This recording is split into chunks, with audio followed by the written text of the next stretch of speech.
1 Timóteo, capítulo 6, verso 17 até o verso 20. Nós vamos ler até o final do capítulo. Hoje nós terminamos a epístola de 1 Timóteo. Para a glória de Deus.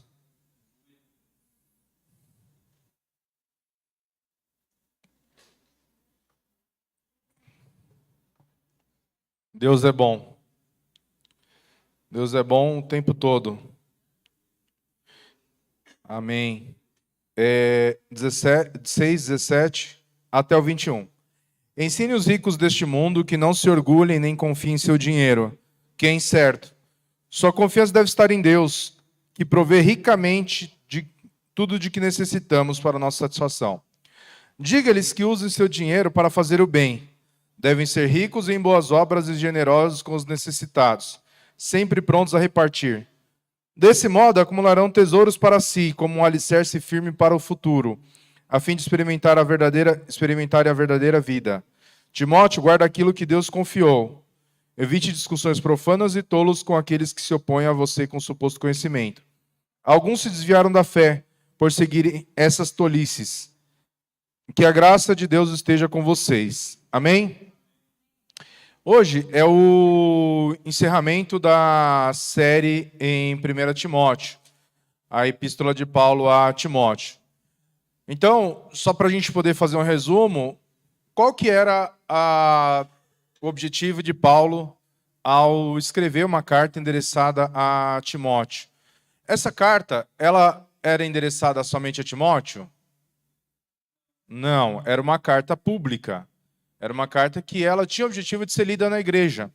O exemplo disso é que ele começa a carta em 1 Timóteo, capítulo 1, falando para Timóteo, no versículo 1, graça, misericórdia e paz da parte de Deus e paz de Jesus Cristo nosso Senhor, ou seja, saudando a Timóteo, e ele termina a carta falando de maneira geral com a igreja. Então, a gente vê que Paulo tinha o objetivo de que aquela carta fosse, de fato, lida na igreja. Um exemplo disso é que ele vai citar para Timóteo no final, que a graça de Deus esteja com vocês. Ele já não está mais falando particularmente, ele está falando de forma geral, ou seja, essa carta era uma carta que era para ser lida na igreja.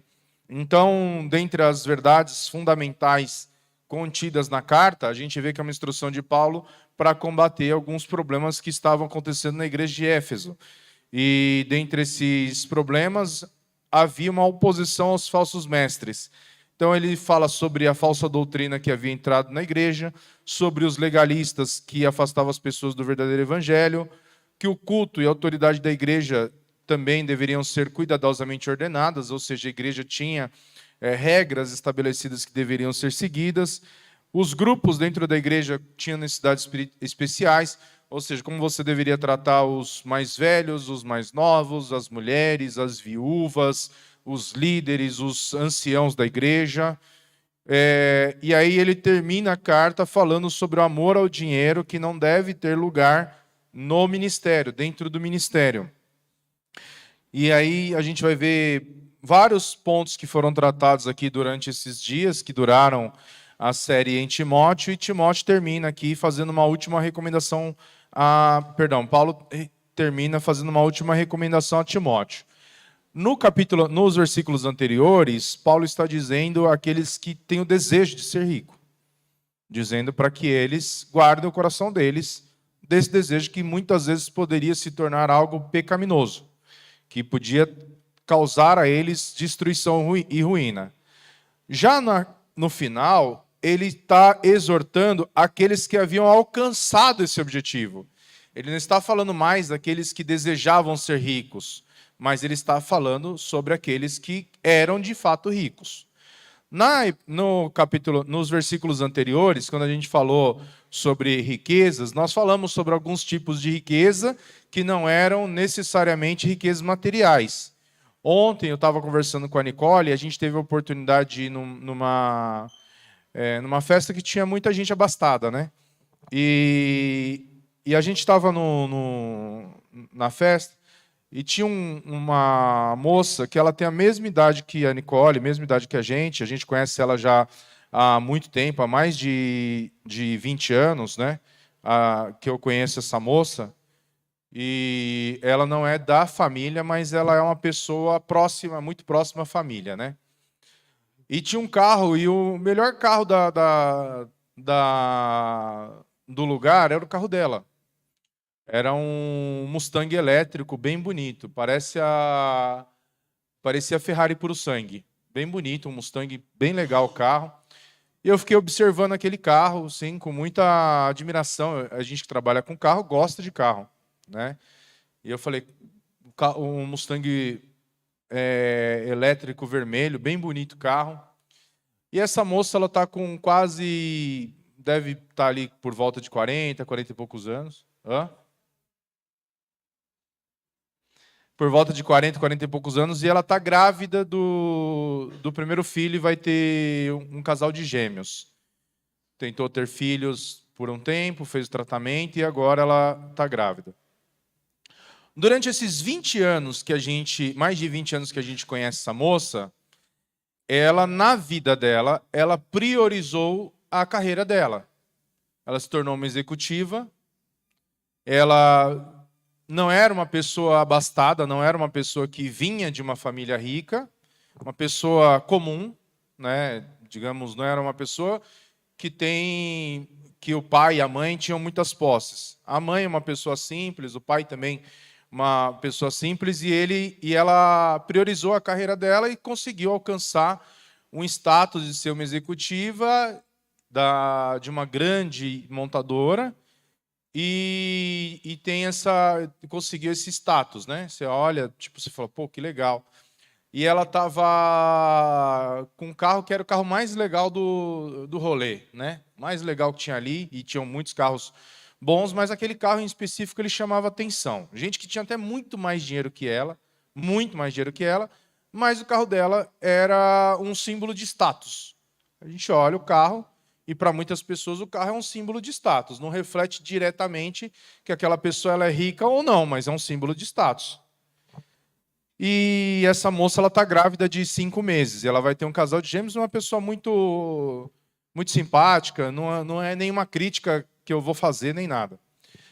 Mas eu voltando para casa, a gente estava conversando, eu e minha esposa, a gente estava conversando.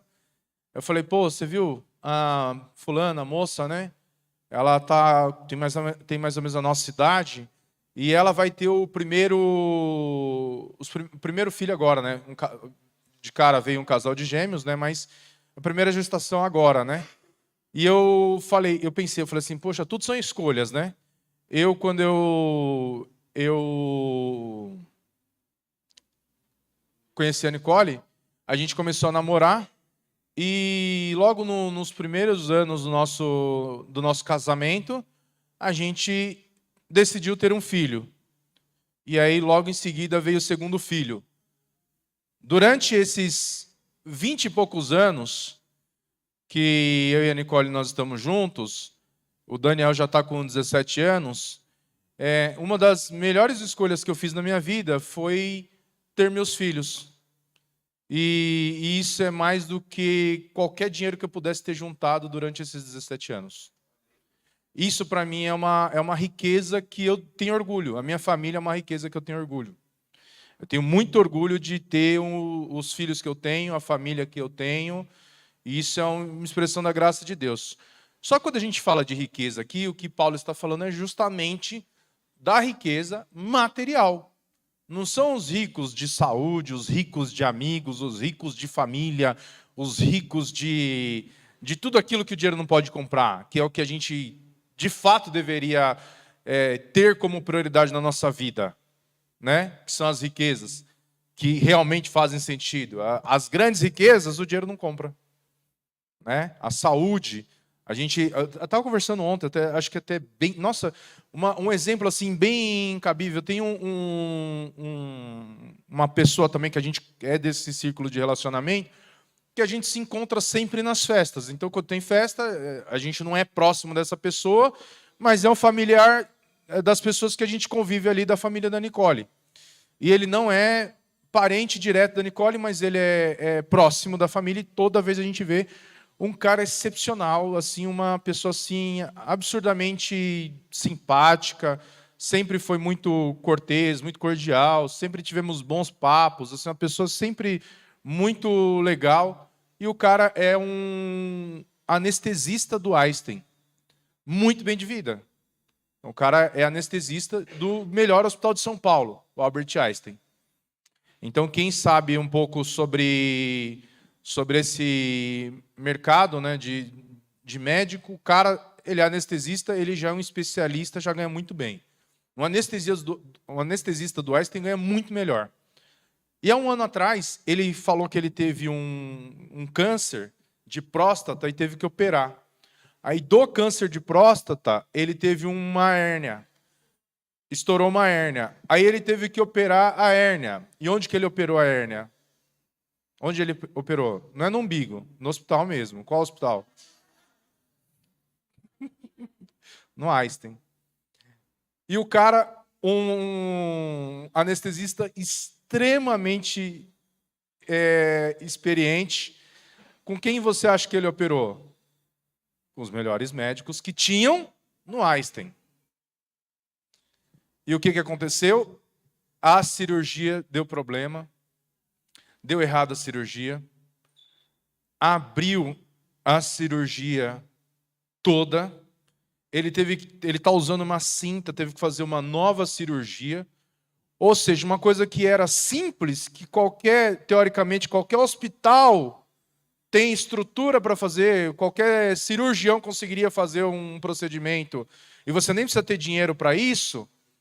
De repente, a vida do cara, de um ano para o outro, virou um parto. Ele falou que ele teve diversos problemas de saúde decorrentes disso, fora as dores que ele sentia, o desconforto e tal, e começou a contar. Ou seja, ele falou, uma cirurgia é uma cirurgia, por mais simples que seja. Quem trabalha em hospital sabe que pode dar tudo certo, mas também pode dar tudo errado. Então, uma coisa que pode ser muito simples pode se tornar uma coisa muito complexa.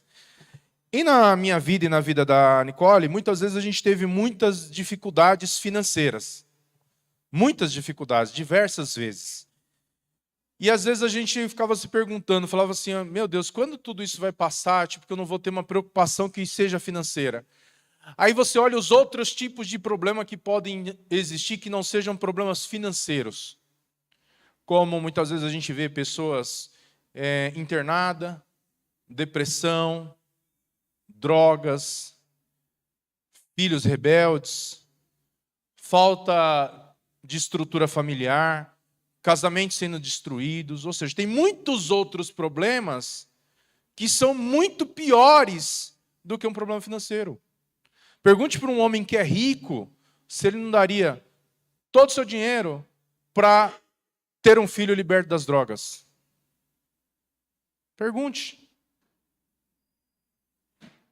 Então a gente muitas vezes dá valor para coisas que não deveriam ter valor. E aí é o que Paulo está falando. Exorta aos ricos do presente século que não sejam orgulhosos e nem depositem a sua esperança na estabilidade da riqueza, mas em Deus. Por que Paulo está fazendo esse alerta? Porque tem um sábio que ele vai dizer que a riqueza ela tem asas. A riqueza ela passa de um lugar para o outro. A riqueza ela muda de mãos o tempo todo. Então alguém que é muito rico, ele pode deixar de ser muito rico. Eu, durante a minha vida, eu tive a experiência de ver algumas pessoas que tinham bastante dinheiro e, por conta de algumas coisas que aconteceram, elas perderam tudo. Aí eu pergunto para vocês, hoje, se vocês pensassem na vida de vocês, qual seria um número que tivesse na conta de vocês que vocês falariam assim, se eu tivesse dinheiro, eu estaria tranquilo, eu não estaria preocupado amanhã. Pensa num número. Esse número não é nada. Esse número que você pensou, ele não é nada.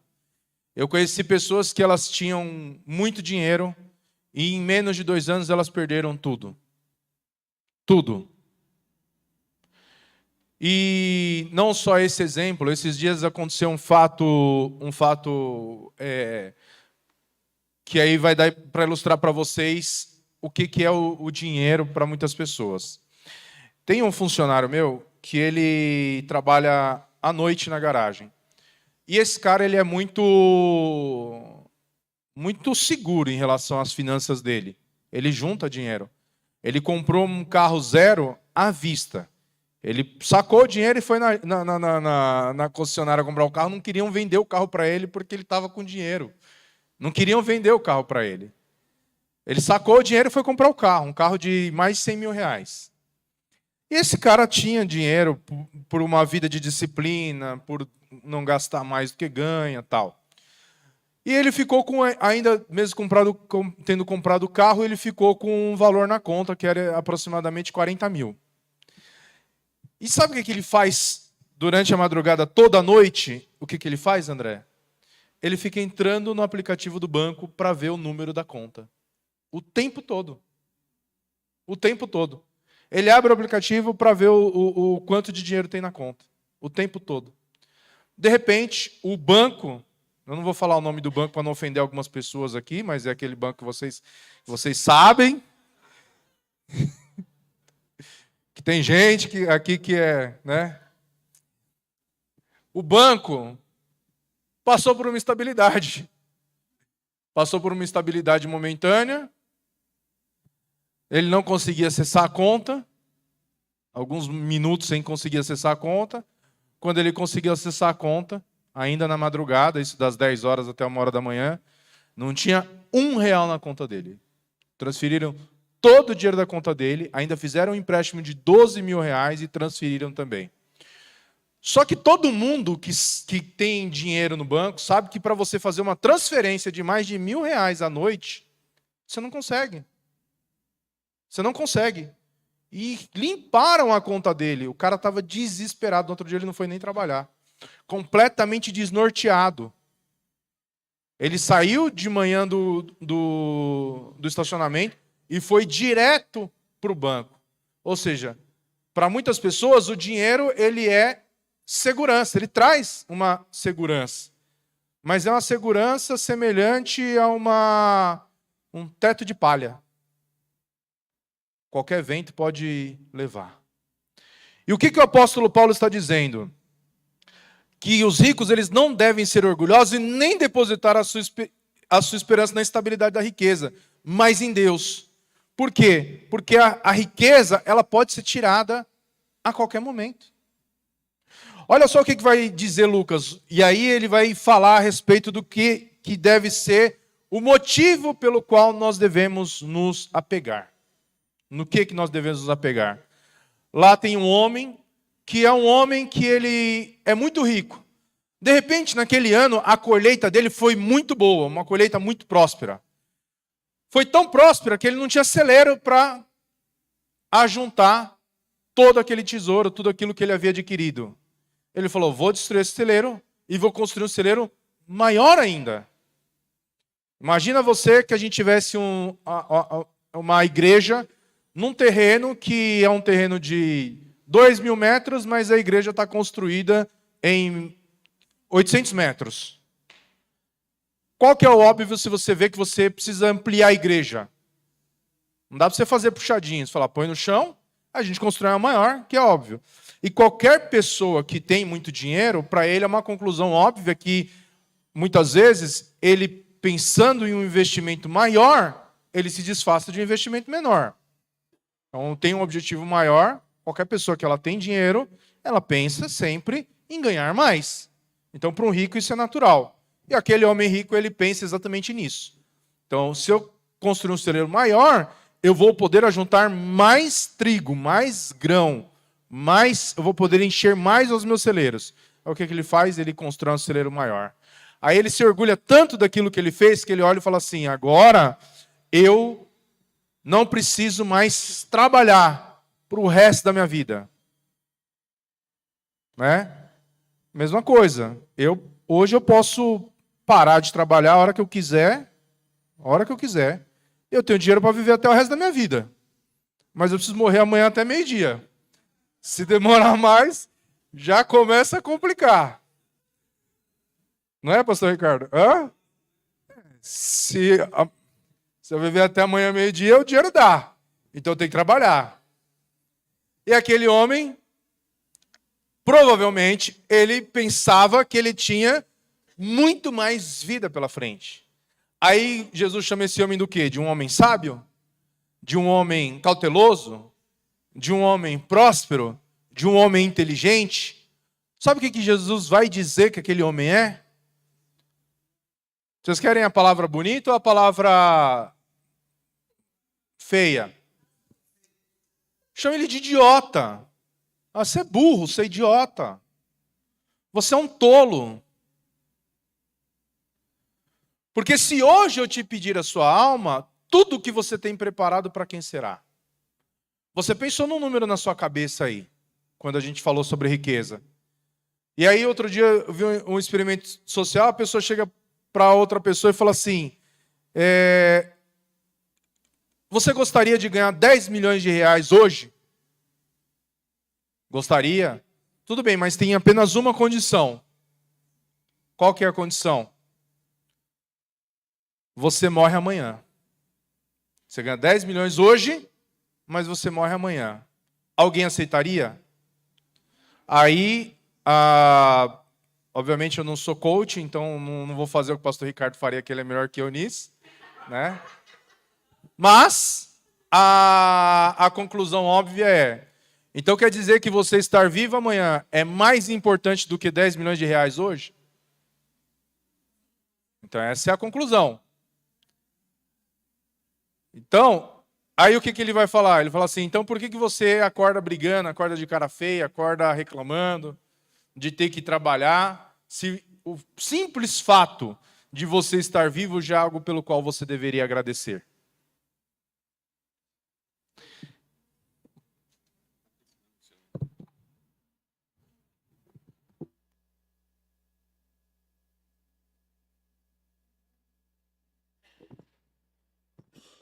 Som. Então, o simples fato de você estar vivo já deveria ser algo pelo qual você deveria agradecer. E Jesus está falando para aquele homem. A conclusão óbvia é que a pessoa que ela é rica, ela pensa muito no futuro. A pessoa que ela tem dinheiro, ela pensa muito no futuro. Mas qual que é o nosso futuro? Nosso futuro não é aqui. Nosso futuro é na eternidade com Cristo. E aí Jesus ele vai falar para os discípulos, fala assim, qualquer pessoa que deixar qualquer coisa em prol do reino, receberá nessa vida 100 vezes o mesmo tanto. E por fim, ou seja, o grande prêmio, o prêmio máximo, o melhor prêmio, o prêmio pelo qual nós deveríamos insistentemente trabalhar, a vida eterna. E é o que é mais negligenciado. Mais negligenciado. Se Deus realizasse hoje o sonho de ter na conta o que você pensou, domingo que vem, 90% das pessoas não estariam na igreja. Feriado prolongado, 90%. Talvez nem eu. 4 dias de feriado. Então a gente precisa entender que, para muitas pessoas, e para a maioria delas, e para a grande maioria, a falta de recursos, ela é uma bênção dada por Deus. Porque nem crente você seria se você tivesse dinheiro. E aí o apóstolo Paulo vai dizer, olha, ao invés de você confiar na estabilidade da riqueza, confie em Deus e em tudo que Ele nos proporciona para o nosso aprazimento. Ou seja, ele vai falar assim, ó, sua confiança deve estar em Deus, que provê ricamente tudo que necessitamos para a nossa satisfação. O que isso significa? Que existe algo na riqueza que seja ruim? Não necessariamente. A Bíblia diz que nós devemos ter uma vida de satisfação plena em Deus. Só que a palavra de Deus vai dizer que existe também uma autorresponsabilidade muito grande. Isso a gente vê na parábola do rico e do Lázaro. O homem rico, ele tinha tudo ao seu dispor. E Lázaro, da parábola, ele não tinha nada. Ele comia as migalhas que caíam da mesa do rico. O que significava? Que ele estava embaixo da mesa do rico? Não. Ele revirava o lixo do rico para comer. Ele servia o rico. O rico, ele era tão soberbo, tão arrogante, que ele achava que até depois da morte Lázaro deveria continuar servindo. Ele fala assim para Abraão: Abraão, mande que Lázaro molhe a ponta do dedo na água e coloque na minha boca. Ele estava acostumado, tão acostumado a ser servido, que mesmo em tormento, mesmo em sofrimento, ele achava que o rico deveria continuar servindo ele. O pobre deveria continuar servindo ele. E aí a parábola vai continuar com Abraão dizendo tão sabiamente, tão amorosamente, fala, não é assim que as coisas se processam. Você recebeu todos os seus bens em vida e Lázaro apenas mal. E agora ele é consolado e você é atormentado. Então, a nossa confiança tem que estar em Deus. Porque o problema daquele homem era ser rico? Não. O problema dele era que tinha gente muito necessitada, muito próxima a ele, que ele não ligava. Então havia um pecado que não era riqueza, era negligência. A mesma coisa acontece quando a gente olha para o jovem rico. Que Jesus tem um diálogo com o jovem rico e aquele homem era extremamente religioso. Era conhecedor da lei e ele cumpria a lei. E ele pergunta para Jesus: o que eu preciso fazer para ser aceito?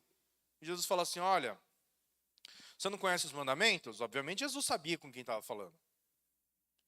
Conheço. Conhece a lei? Conheço. Então, está lá. Ah, mas o que é?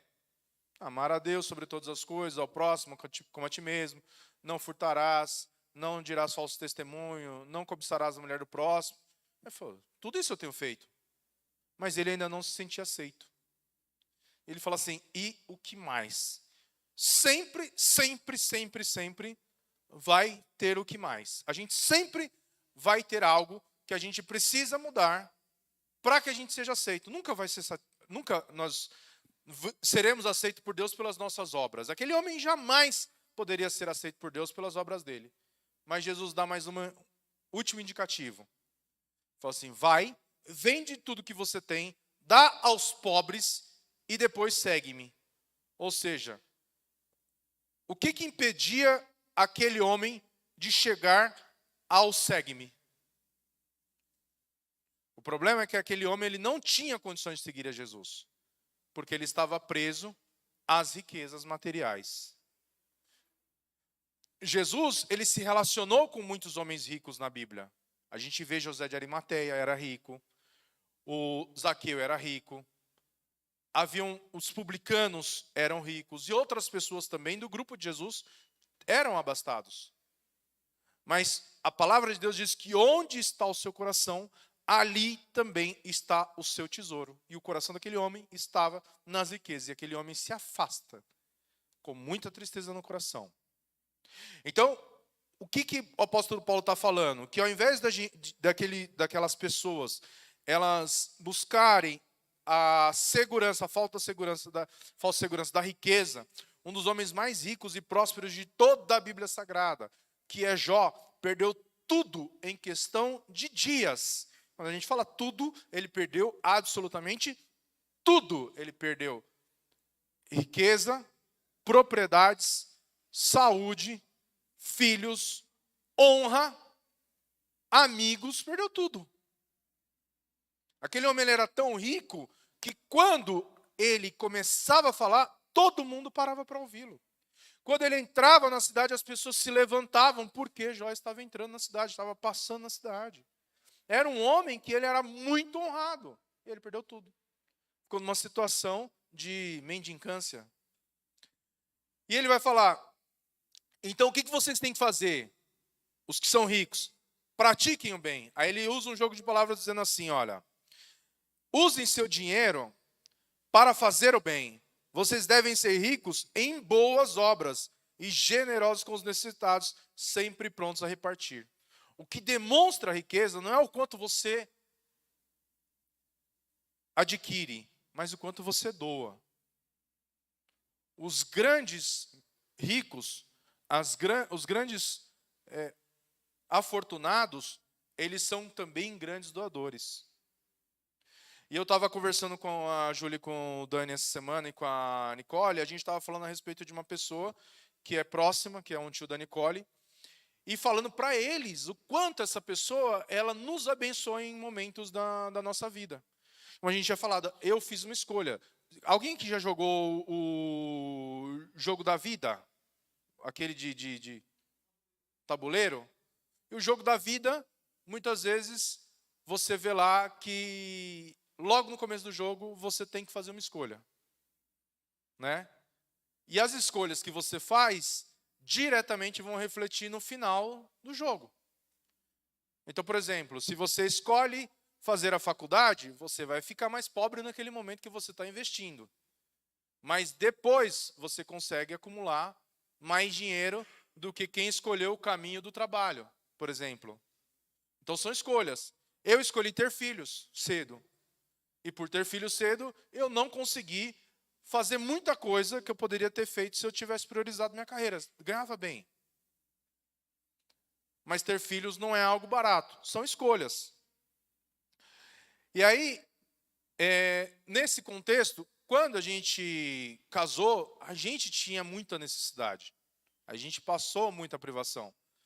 E tinha uma pessoa que, por vezes, não era sempre, não era patrocínio, mas algumas vezes ele abençoou a nossa vida. Algumas vezes. E generosamente. Ele sempre me tratou, eu por ser de uma família pobre e estar chegando numa família que é abastada, ele sempre me tratou com muito respeito. Com muita humildade. Nunca me desprezou, me menosprezou ou deixou de falar comigo por conta da minha condição social. E muitas vezes as pessoas que não eram da família eram arrogantes, soberbas, orgulhosas, presunçosas e que também não tinham onde cair morto. Então a gente sabe que essas características, elas são da pessoa. E aí ontem eu estava conversando com o Rodrigo, a gente falava exatamente sobre isso. Né? Que tem pecados que eles são interiores. E tem pecados que são exteriores. O que são pecados exteriores?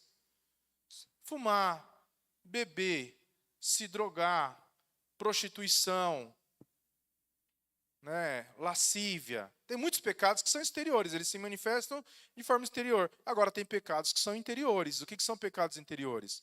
Arrogância, soberba, orgulho, maledicência, ira, essas coisas são interiores. E uma está ligada ao ambiente. Então, muitas vezes a pessoa fuma porque ela está no ambiente que as pessoas fumam. A pessoa fala palavrão porque ela está no ambiente que as pessoas falam palavrão. A pessoa usa droga porque ela está no ambiente que as pessoas usam droga. Então, essas coisas são muito fáceis a gente perceber mudança rápido. É a pessoa que ela vem para a igreja, ela mudou o ambiente. Ela mudou o ambiente. Aquelas práticas que são relacionadas ao ambiente já não existem mais. A pessoa começa a vir para a igreja, ela já não bebe mais. Ela começa a vir para a igreja, ela já não fuma mais. Ela começa a vir para a igreja, ela já não se droga mais, porque o ambiente dela mudou. As amizades dela mudaram. Então é só você ver o poder do ambiente, é só você olhar para a vida de algumas pessoas. Por exemplo, a Yasmin é sedentária desde que nasceu. Começou a fazer academia, a Yasmin fazendo academia, o Gustavo fazendo academia, a Bianca fazendo academia, pastora Meire, pastor Lúcio. Ambiente. Gabriel.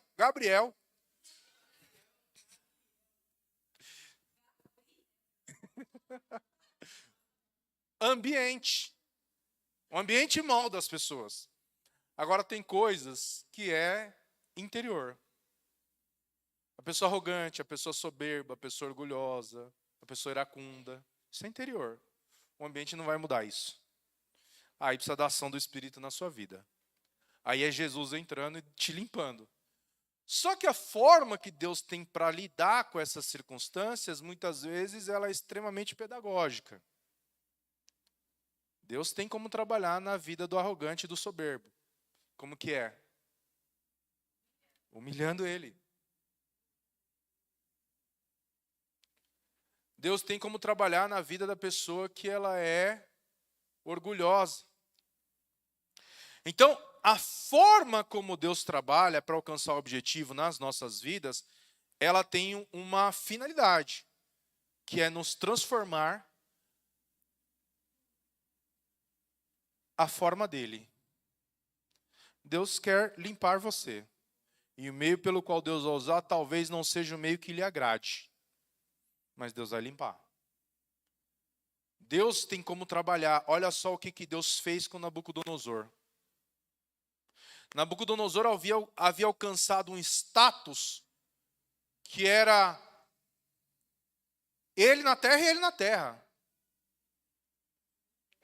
O imperador de tudo, mandava em tudo, rei sobre tudo, arrogante, soberbo, e Deus fala assim: eu vou te humilhar.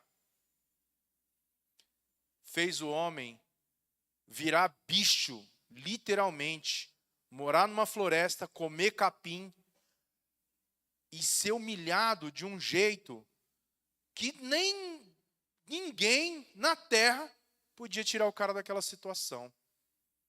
Por quê? Deus queria mostrar para o soberano quem era soberano. Deus muitas vezes precisa mostrar para o forte quem é forte. Deus precisa mostrar para o orgulhoso quem é digno de receber honra. Deus precisa mostrar para o soberbo quem é digno de receber exaltação. E a forma como Deus faz isso, muitas vezes, é fazendo com você aquilo que está no seu coração fazer com os outros. Olha o que Deus fala em Deuteronômio 8. Eu levei vocês para o deserto. Eu os humilhei. Eu os fiz ter fome. Eu os fiz ter sede. Eu os fiz temer os vossos inimigos, para vocês saberem o que havia no coração de vocês. Aí Deus fala assim: vocês foram estrangeiros em terra estranha, então acolham o estrangeiro. O que Deus fez para Israel entender o que era estrangeiro? Fez eles serem estrangeiros. O que Deus fez Israel aprender sobre o que é depender de Deus, fez eles dependerem de Deus. Israel tinha muito dinheiro. A gente falou sobre isso na semana passada. Israel saiu do Egito muito rico. Eles saquearam o Egito. Eles levaram... Quando aconteceu o êxodo, os primogênitos morreram. Eles queriam se livrar dos israelitas. Se livrar, falaram: vai embora, vai embora, vai embora. Some daqui. E eles falaram: então me dá seu ouro aí, o que você tem aí. Eles saquearam o Egito. Eles saíram com muito ouro, com muita riqueza, com muitos bens, com tudo. Só que o que aconteceu? O que aconteceu? Eles vão para o deserto. Onde eles vão comprar pão? Onde eles vão comprar comida? Onde que eles vão usar o ouro? Era tanta riqueza que eles construíram um grande bezerro de ouro porque não tinham o que fazer com tanto ouro.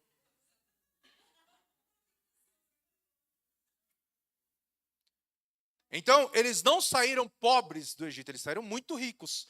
Mas mesmo com todo o dinheiro que eles tinham, Deus falou assim: eu vou ensinar para vocês o que é depender de mim. Se eles não confiassem em Deus, eles não comiam. Se eles não confiassem em Deus, eles não bebiam. Se eles não confiassem em Deus, eles não dormiam e não acordavam. Ou seja, eles dependiam de Deus para tudo.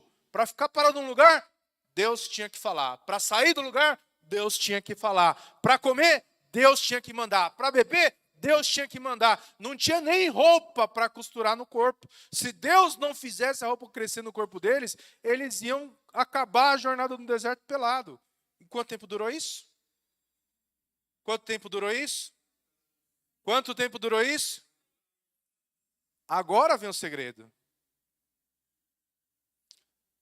Era para durar só 40 dias. Por que durou 40 anos? Porque eles não aprenderam nos 40 dias.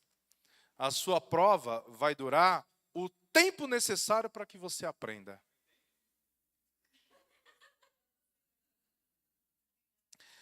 Então ele vai falar: sejam generosos em dar e prontos a repartir, que acumulem para si mesmo tesouros, sólido fundamento para o futuro, a fim de se apoderarem da verdadeira vida. Obviamente, essa palavra ela vai falar dos ricos. Então a gente tem que trazer uma consciência senão a gente vai achar, essa palavra não é para mim. Não, é para você sim, filho. Pode confiar que Deus está falando com pessoas aqui. Então ele vai falar assim, olha, o que a gente tem que se apegar? Que a gente tem que acumular tesouros espirituais. Fundamentos para a vida, o futuro, a fim de se apoderarem da verdadeira vida. Aí ele vai falar no versículo 19.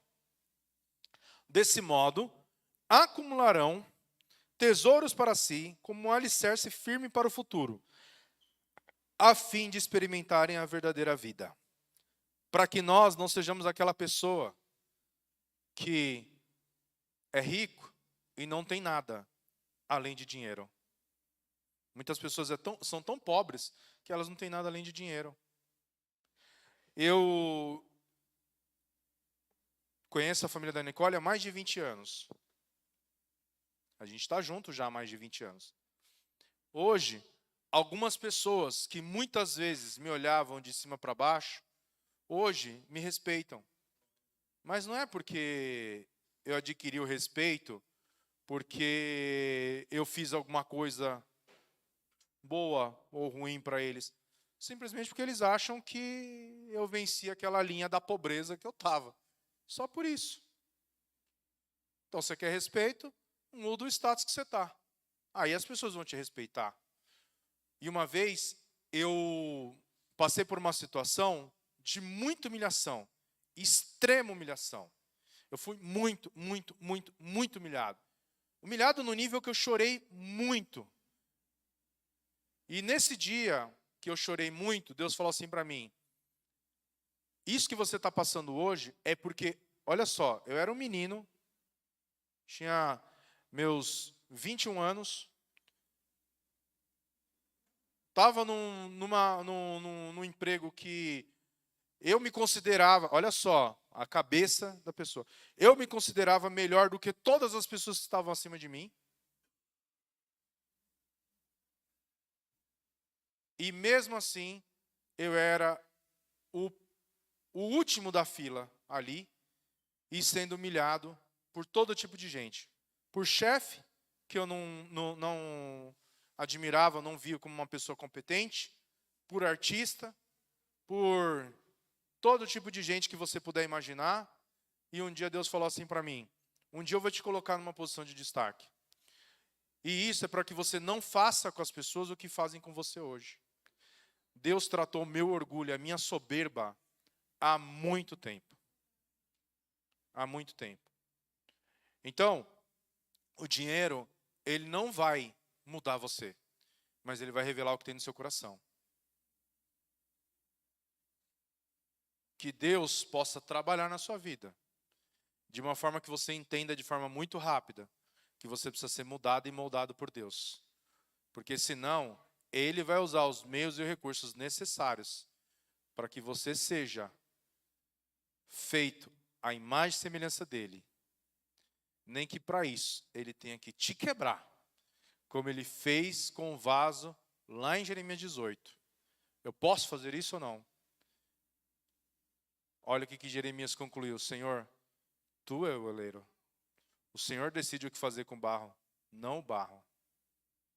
Ele é o oleiro. E nós somos apenas barro em suas mãos. E aí ele vai finalizar dizendo, e tu, Timóteo, guarda o que te foi confiado, evitando falatórios inúteis. Aí, numa outra tradução, eu estou com duas versões aqui, então estou lendo nas duas. Timóteo, guarde aquilo que Deus lhe confiou. Evite discussões profanas e tolas com aqueles que se opõem a você com suposto conhecimento. Alguns se desviaram da fé por seguir essas tolices. Que a graça de Deus esteja com vocês. Amém? Que dessa forma a gente encerra a epístola de 1 Timóteo. Que a graça de Deus esteja com vocês, em nome de Jesus. Amém. Amém? E as palmas louvam ao Senhor Jesus. Dessa forma, eu quero...